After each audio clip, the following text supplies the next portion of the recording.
దేవుని పరిశుద్ధ నామంకి స్తోత్రములు. దేవుడు లోకమును ఎంతో ప్రేమించినాడు కాబట్టి ఆయన మరి లోకమును రక్షించటానికి మరి భూలోకానికి వచ్చినాడు. ఏ విధంగా వచ్చినాడని అంటే మరి మనుష్యులు ఏ విధంగా అయితే రక్త మాంసములతో ఉన్నారు కాబట్టి ఆ విధంగానే తన పిల్లల కొరకు వచ్చి ఉన్నాడు.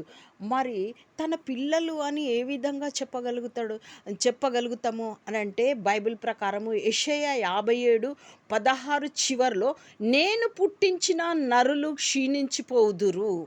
దేవుని కోపము చేత ఒకవేళ ఆయన ఆ విధంగానే ఉంటే వీళ్ళు ఆజ్ఞాతిక్రమం చేసినారనేసి ఆయన కోపము ఆ విధంగానే ఉంటే మనం క్షీణించిపోతామని మన మీద జాలిపడి దేవుడు లోకమును ఎంతో ప్రేమించి ప్రతి ఒక్కరి కొరకు ఆయన ఏం చేశాడు అనంటే ఆయన రక్తమును కార్చినాడు. దేవునికి స్తోత్రం. చూద్దామా మరి హెబ్రీ 2:14-15లో కాబట్టి ఆ పిల్లలు రక్త మాంసములు గలవారైనందున ఆ ప్రకారమే మరణము యొక్క బలము గల వానిని అనగా అపవాదిని మరణము అంటే మరణము బలము గలది.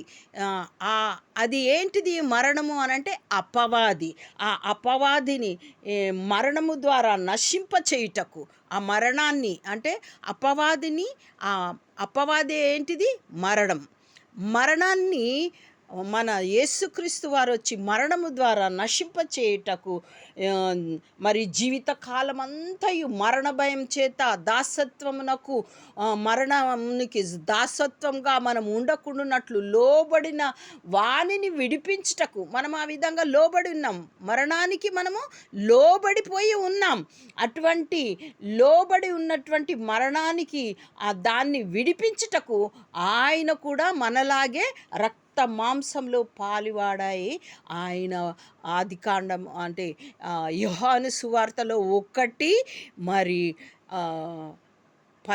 1:14లో ఏంటిది ఆయన శరీరధారి అయి మన మధ్యలో నివసించెను. దేవునికి స్తోత్రం. ఆయన ఎవరో కాదు ఏంటి కొరింథీయులు రాసిన 2వ పత్రిక 4:4 దేవుని స్వరూపి అయి ఉన్న క్రీస్తు ఆయనే దేవుడు. కొలస్సి 1:15లో ఇంకా స్పష్టంగా ఉంటుంది. ఆయన అదృశ్య దేవుని అంటే అదృశ్య దేవుడు ఏ విధంగా ఉన్నాడో స్వరూపి అయిన సర్వ సృష్టికి ఆది సంభూతుడై ఉన్నాడు. అంటే క్రీస్తులోనే సర్వము సృష్టించబడింది.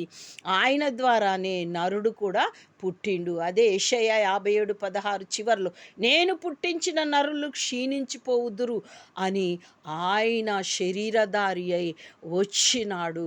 అంతేకాదు యెషయా 50వ అధ్యాయం 6వ వచనములో కొట్టువారికి నా వీపును అప్పగించి తిని, వెంట్రుకలు పెరుకువేయు వారిని నా చెంపలను అప్పగించి తిని, ఉమ్మివేయు వారికిని అవమానపరచు వారికిని నా ముఖము దాచుకొనలేదు. ఎవరి కొరకు? నీ కొరకు, నా కొరకు. ఎందుకు? మరణాన్ని మరణింప చేయటానికి అంటే అపవాదిని మరణింప చేయటానికి. అందుకొని ఆయన వీపును, ఆయన వెంట్రుకలను, చెంపలను, ముఖమును, ఉమ్మివేసే అవమానమును మరి దాచుకొనక మరి ఆయన ముఖమును కూడా వారికి అప్పగించినాడు. దేవునికి స్తోత్రం.